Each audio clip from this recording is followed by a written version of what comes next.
Oui, bonjour, ici c'est Guy.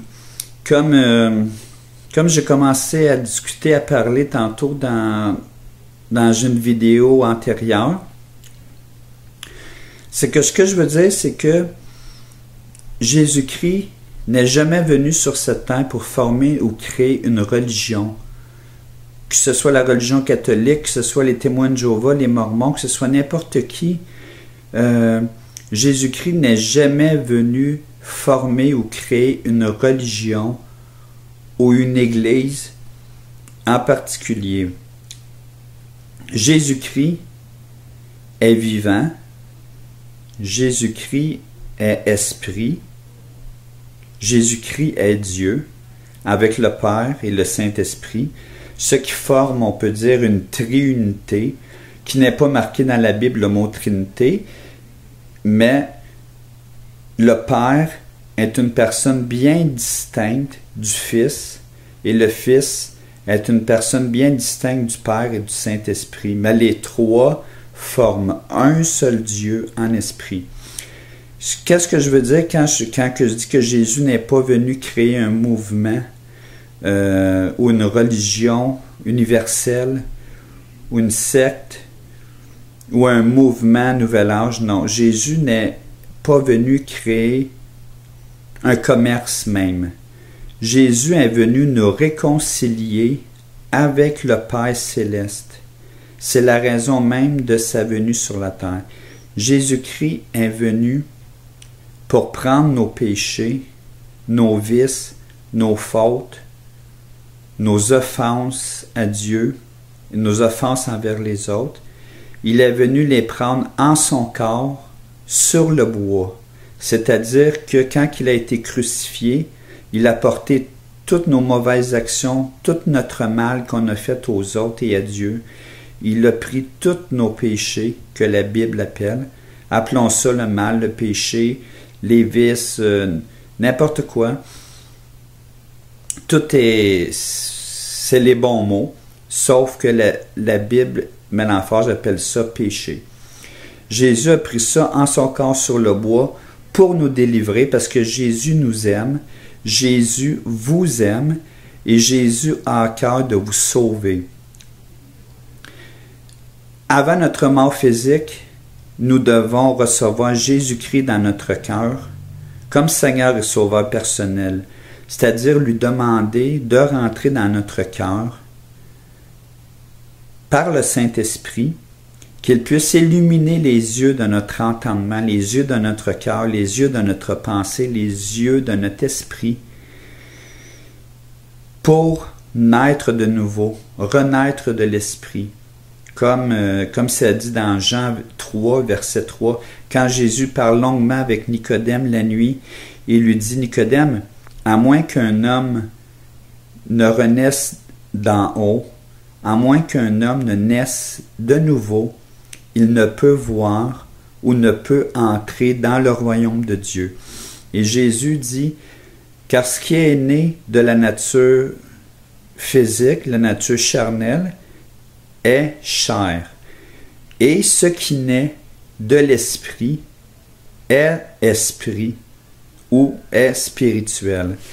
Jésus appelle cela la nouvelle naissance. Et Nicodème en est tout étonné car il n'a jamais entendu parler de ça.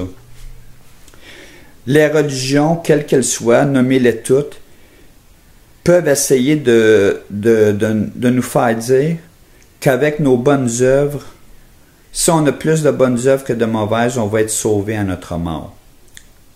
Mais c'est faux. C'est faux. Le seul moyen d'être sauvé, d'être réconcilié avec le Père, c'est en passant par Jésus-Christ, par la nouvelle naissance spirituelle. Comme Jésus nous dit dans l'évangile de Jean, chapitre 3, et tous les versets qui suivent.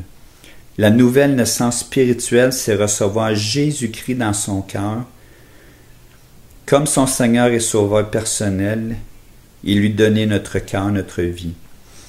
Bon, comme aujourd'hui, les gens, je pourrais dire peut-être plus que tous les autres siècles, les êtres humains sont pris dans l'engrenage du mal.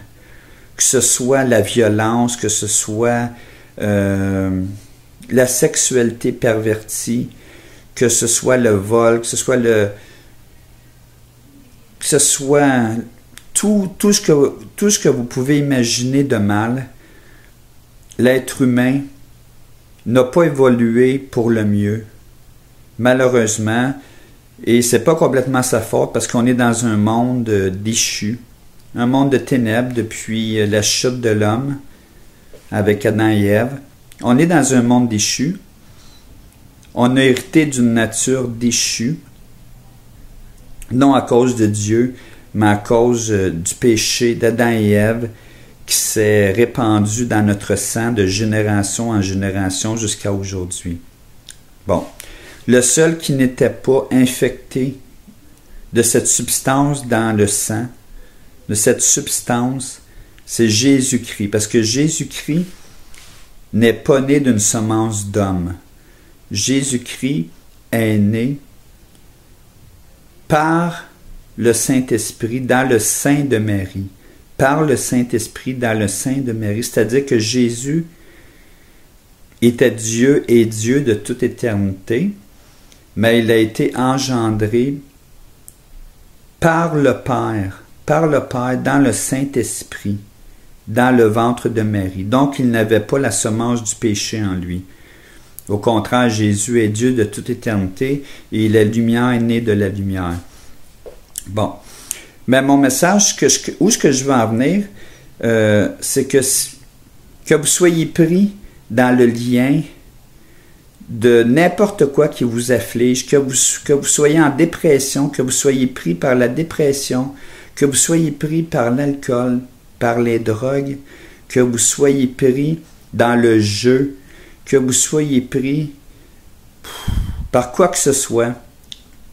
Le seul qui a la puissance, qui a le pouvoir de vous libérer, c'est Jésus. Le seul qui peut vous donner la vraie liberté dans votre âme, dans votre esprit et dans votre corps, c'est Jésus-Christ par le Saint-Esprit. Et ce que je suis en train de dire, c'est pas rien de théologique, simplement théologique, c'est très pratique et c'est très terre à terre. Tous ceux qui connaissent Jésus savent que Jésus a la puissance de nous libérer de nos péchés, de nos fautes, et qu'il faut seulement le recevoir dans notre vie, dans notre cœur, pour être sauvé. Donc, si les psychothérapies n'ont pas eu la puissance de vous libérer, si vous avez essayé de noyer votre chagrin dans l'alcool ou dans la drogue, et cela vous a plus lié que vous a libéré, et vous a fait plus de mal que de bien, si vous avez essayé par les diverses spiritualités vaines de ce monde qui n'offrent rien de concret, si même vous avez été pris dans le satanisme, si même que il vous semble que Dieu ne peut plus vous atteindre, que vous êtes trop loin dans le mal et dans le péché, sachez que Jésus a la puissance de vous sauver maintenant. Où que vous soyez dans votre vie, Jésus a la puissance de vous guérir et de vous sauver à l'instant même en entrant dans votre âme et dans votre cœur. Et dans votre corps par le Saint-Esprit. Seulement lui a cette puissance-là. Bouddha n'a pas cette puissance-là, pas que je veux parler en mal contre aucune autre religion, mais aucune religion n'a la puissance de sauver ou de faire ce que Jésus peut faire pour nous, pour vous. Le seul qui a la puissance de faire cela, c'est Jésus-Christ. Les religions souvent sont là pour bien paraître, pour faire de l'argent, les différents mouvements. Bon, mais une personne seule est la vérité et la vie, et dit la vérité et donne la vie.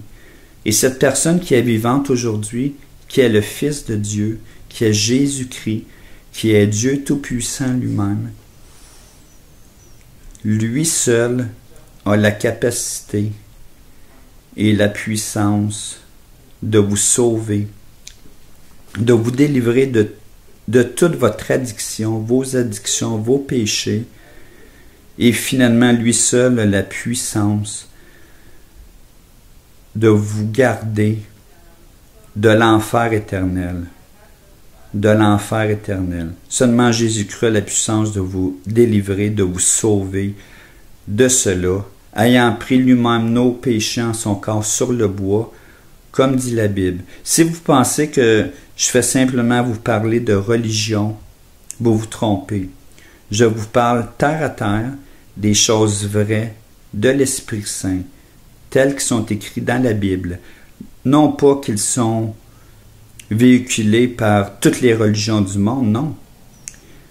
Elles sont véhiculées si vous prenez le temps de lire la Bible et que le Saint-Esprit vous éclaire, vous allez voir si je dis la vérité, oui ou non présentement. Mais moi, je sais que Jésus dit la vérité et qu'il vous aime, qu'il ne veut pas que vous périssiez éternellement et que lui seul a la puissance de vous sauver. Que Dieu vous bénisse, Jésus vous aime, moi aussi je vous aime, et que Dieu puisse vous sauver et faire une œuvre merveilleuse en vous. Je vous souhaite une bonne soirée, que Dieu vous bénisse.